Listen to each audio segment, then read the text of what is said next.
안녕하세요, 프리즘입니다. 지난번 전국과 서울 미분양수 증가에 대해 다뤘는데요.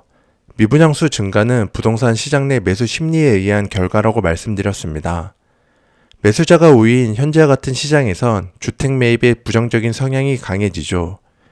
그러면서 신규 주택 매입조차 하지 않아 미분양수는 증가한다고 했습니다. 오늘은 지난번에 이어서 서울의 유명단지 미분양 사태에 대해 다뤄볼 예정입니다. 그럼 시작해볼까요? 제가 오늘 다룰 서울 미분양 단지는 마포 더 클래시, 올림픽파크 포레온, 장유자일 레디언트입니다. 그리고 지난번에 다룬 서울과 전국 미분양 현황을 간단히 다루면서 영상을 마무리하겠습니다. 마포구 아현동에 위치한 1419세대의 대단지인 마포 더 클래시 완판 실패에 관한 기사들입니다. 마포구 랜드마크인 마레프와 신축 고급 단지인 마포 프레지던스 자이 근처에 위치해 입지적으로 우수하다고 평가받은 단지인데요. 53가구 분양에서 27가구가 계약에 실패했습니다. 다음은 올림픽파크 포레온입니다. 과거 둔촌주공의 새로운 이름으로 단군 이래 최대 부동산 공급이라고 알려진 단지인데요. 1월 3일 정부의 둔촌주공 살리기에도 불구하고 1차 청약 결과에선 완판에 실패했습니다. 마지막 단지는 성북구 장유동에 위치한 장유자일 레디언트입니다. 장유자일 레디언트는 앞선 두 단지에 비해 청약 진행이 더 빠른데요. 부동산 시장이 한창 안 좋을 때 분양을 했더라도 서울 아파트이기 때문에 시장에서 완판을 기대했습니다. 하지만 1월 중에 1, 2순위와 무순위 청약 결과는 67.1% 달성으로 자녀 세대가 아직 많이 남았죠. 불과 2년 전만 하더라도 묻지마 청약으로 지방 나홀로 단지까지도 높은 청약 경쟁률이 발생했는데요. 그때 당시엔 서울 아파트가 청약 시장에 나오면 로또 분양이라 할 정도로 인기가 많았습니다. 하지만 현재는 완전 다른 양상이죠. 2022년 11월에 발표한 전국과 서울 미분양 현황입니다. 전국 미분양 수는 58,027세대이고 그중 준공후 미분양은 7,110세대입니다. 서울의 경우에는 865세대이고 준공후 미분양은 209세대입니다. 2007년부터 2022년 11월까지 전국과 서울 미분양 그래프입니다. 그래프의 오른쪽 끝을 보시면 미분양 수가 급속도로 증가하고 있음을 볼 수 있습니다. 간략한 정리에 이어서 서울 주요 3개 단지 미분양 상황을 좀 더 자세히 다뤄보겠습니다. 마포구 아현동에 위치한 마포 더 클래시입니다. 이번 주 26일 청약 결과가 발표되었는데요.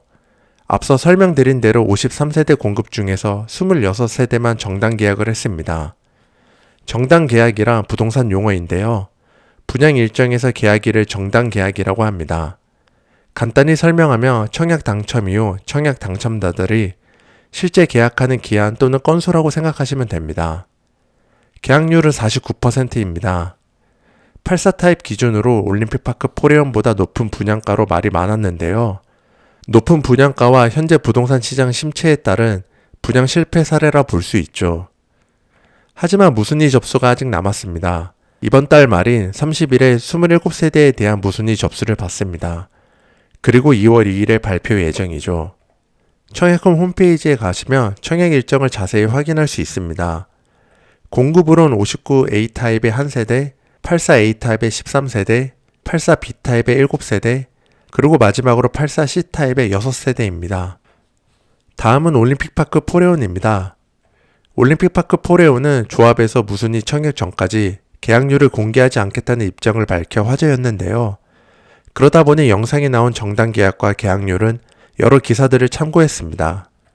지난주 17일 화요일에 발표된 청약 결과를 보면 60% 계약률로 자녀 세대는 1,400세대입니다.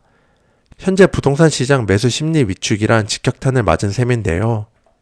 그래도 업계 관계자나 시장에선 2월 9일부터 진행되는 예비 당첨자에선 90% 정도까지 계약률을 달성할 거라고 예상하고 있습니다. 그리고 일부 해소되지 않는 자녀 세대의 경우에는 무순위 청약으로 완판을 기대하죠.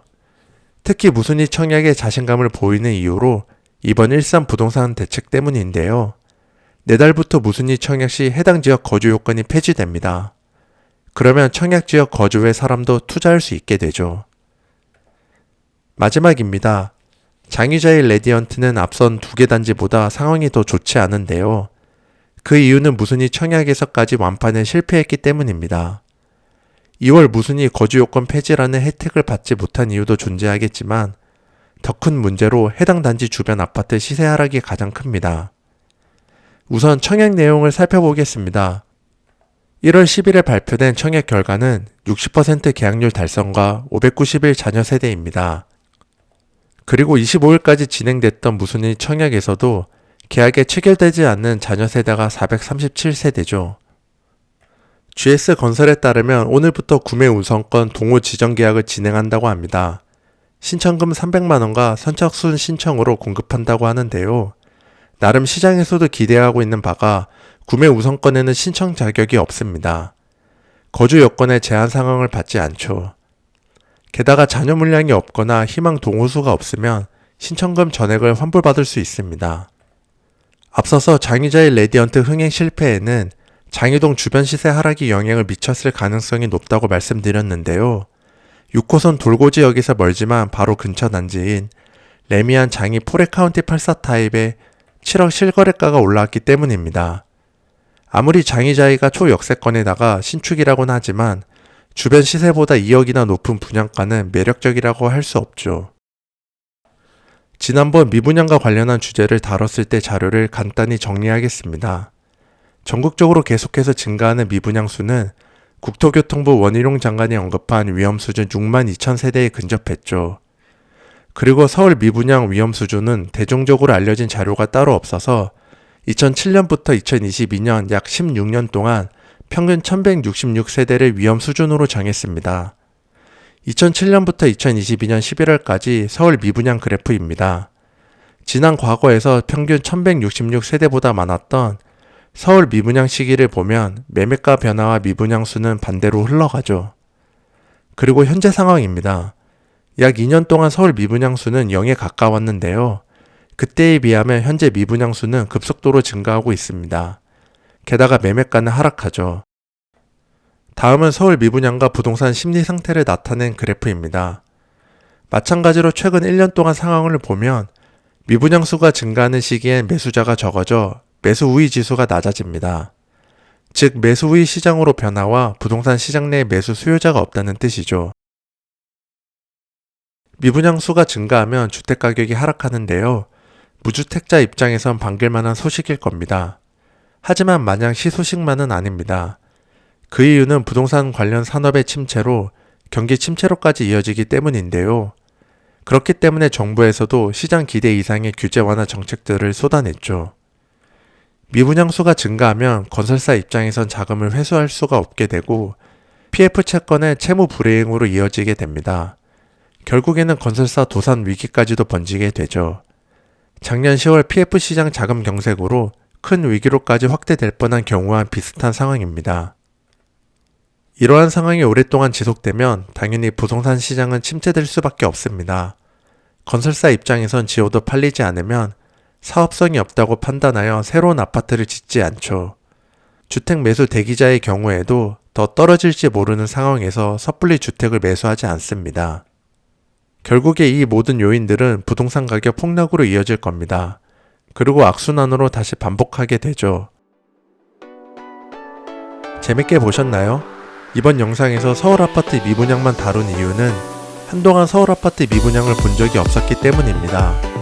그만큼 서울 아파트에서 발생하는 미분양 이슈는 현재 부동산 시장이 차갑게 얼어붙어 있음을 보여주죠. 내달까지 이어지는 세 곳 단지 무순위 청약과 구매 우선권의 결과가 부동산 시장 내 미분양 고착화로 더 큰 위기로 번질지 또는 정부의 규제 완화 정책에 힘입어 하나의 해프닝으로 끝날지 관심 가져야겠습니다. 이것으로 오늘의 주제 흥행 보증 수표였던 서울 아파트 미분양 사태를 마치겠습니다. 구독과 좋아요 부탁드립니다. 감사합니다.